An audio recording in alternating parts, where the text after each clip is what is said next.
आज हमारे बहुत सारे धर्मगुरु चमत्कार दिखा रहे हैं ना, ये चमत्कार दिखाने वाले नहीं है, ये सारे के सारे पाखंडी हैं। ये देश के लिए घातक सिद्ध होंगे, इस बात को आप याद रखना।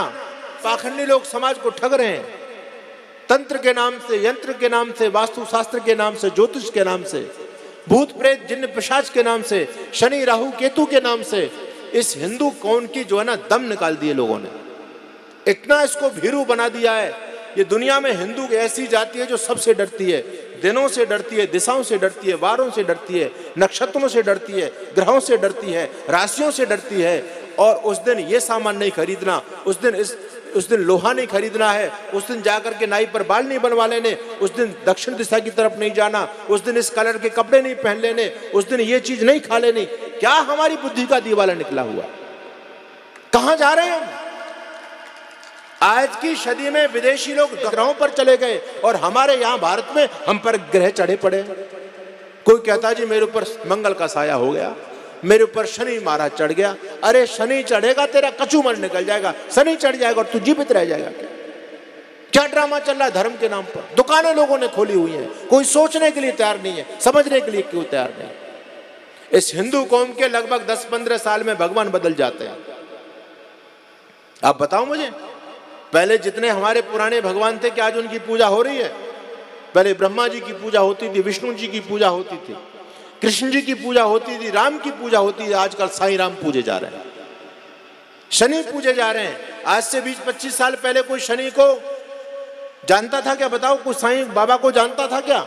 लेकिन आज हिंदुओं का सबसे बढ़ता पॉपुलर देवता साईं बाबा और शनि। और हर शनिवार के दिन देखो ड्रामा चलता है, गांव गांव, घर घर, गली गली, दुकान दुकान पर लोग एक बाल्टी लेकर के उसमें सरसों का तेल डाल करके, काला भाटा डाल करके और जगह जगह मांगते घूमते हैं, शनि महाराज के नाम से दे दो। एक व्यक्ति मेरे पास आया, कहता महाराज गाड़ी रोको। मैंने गाड़ी रोकी, कहा क्या बात है? कहता शनिवार है। मैंने कहा शनिवार है तो क्या हो गया? कहता शनि महाराज के नाम से दे दो। मैंने कहा शनि महाराज कहाँ है? कहता ये रहा मेरी बाल्टी में। वो शनि को बाल्टी में लिए घूम रहा है। अच्छा, कोई समझने के लिए तैयार नहीं है, इसको कोई भी बहका दे। यानी हमको बुद्धि का उपयोग तो हमारे धर्मगुरुओं ने हमको जो है ना वर्जित ही कर दिया, बुद्धि तो हमसे छीनी ली गई है ना। कि धर्म के क्षेत्र में आपको कोई भी बहकाता है, बस आप तर्क मत करना, श्रद्धा से सुनते रहो, बस इसी में कल्याण हो जाएगा। सबसे बेवकूफ हमको बनाया गया। लेकिन हमारे सारे धर्मशास्त्र कहते हैं तर्क करो, तर्क करो, प्रश्न करो, प्रश्न करो। है भगवान कृष्ण अर्जुन से कहते हैं अर्जुन पूछ, अर्जुन पूछ, अर्जुन पूछ। लेकिन यहाँ कृष्ण के भक्त वो पाखंडी कह रहे नहीं मत पूछो, बस सुनते रहो, उसी में कल्याण हो जाएगा। हमारा हर शास्त्र प्रश्नोत्तर की शैली में लिखा गया, हर शास्त्र। लेकिन हम लोगों ने पूछना बंद कर दिया। याद रखना, उपदेशोपदेष्टित्वात् तत्सिद्धि इतर्था अंध परंपरा। जब समाज में उपदेशक और सुनने वाले और सुनाने वाले जब दोनों बुद्धिमान होते हैं तो समाज ठीक दिशा में जाता है। और जहां वक्ता और श्रोताओं में से किसी का भी स्तर गिर जाए तो फिर समाज अधोगति की तरफ जाता है। आज स्थिति में हिंदू समाज की बता दूं, इस हिंदू समाज की बुद्धि की लैंप बिल्कुल बुझ चुकी है। आज इस हिंदू समाज को यदि बौद्धिक डाइट थोड़ी सी दी जाए ना, बौद्धिक खुराक दी जाए, तो वहां से एकदम उठ करके चल देता है।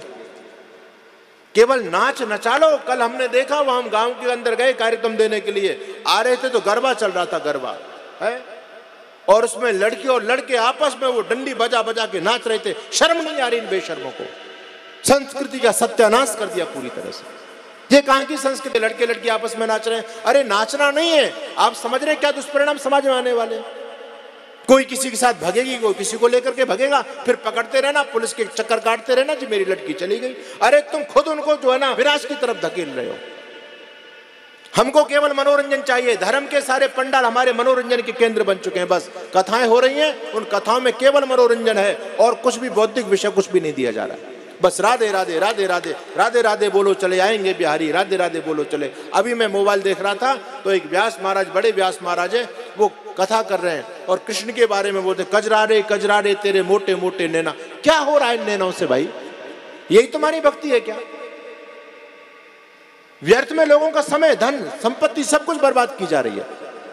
हमारी माताओं बहनों को ये पाखंडी आते हैं, नचा देते हैं बस ताली बजा बजा करके, और बहकाते हैं कि जो कथा के पंडाल में नहीं नाचा उसको 84 लाख योनियों में नाचना पड़ेगा। बहकाते हैं, ये नाच गा करके और चली जाती हैं और कहते हैं जी कथा में बड़ा रस बरस रहा है। अरे क्या खाक रस बरस रहा है? उसमें क्या मिला उस कथा के अंदर? जहाँ धर्म राष्ट्र समाज का कोई चिंतन नहीं है, एक तरफ देश रसातल की तरफ जा रहा है, विधर्मी तुम्हारी छाती पर दंदन आ रहे हैं, धर्मांतरण चरम सीमा पर पड़ रहा है। लव जिहाद के चलते हर साल लगभग 2 से 2.5 लाख लड़कियां हमारी विधर्मियों के हाथों तक पहुंच रही हैं, और हमारे धर्मगुरु ऐशाराम में जिंदगी जी रहे हैं, उनको कोई चिंता नहीं है, उनको बस ताली बजा बजा करके महिलाओं को नचा रहे हैं। और कुछ तो ऐसे भांड बेशर्म हैं जो व्यासपीठ पर चढ़ करके खुद नाचने लग जाते हैं, महिलाओं के कपड़े पहन करके घूंघट बड़ा कर करके और वहां नाच रहे, चुन्नी पहन करके नाच रहे। शर्म नहीं आती इन लोगों को? पूरे हिंदू समाज को कापुरुष बना करके डाल दिया है। ये आर्य समाज का मंच है जो आपके पौरुष को जगाने का काम करता है। जाग जाइए समय के रहते, अगर नहीं जाग पाए तो तुम्हारा सब कुछ समाप्त होने वाला है, पूरी दुनिया से समाप्त हो गए हो। Iran, Afghanistan, Nepal, Bhutan, Tibet, Sri Lanka, Myanmar, Bangladesh, Cambodia, Philippines, Malaysia, Indonesia, Thailand, Vietnam, ये सब आपके हाथ से चले गए। पूरा एशिया आपके हाथ से चला गया, पूरा यूरोप आपके हाथ से चला गया।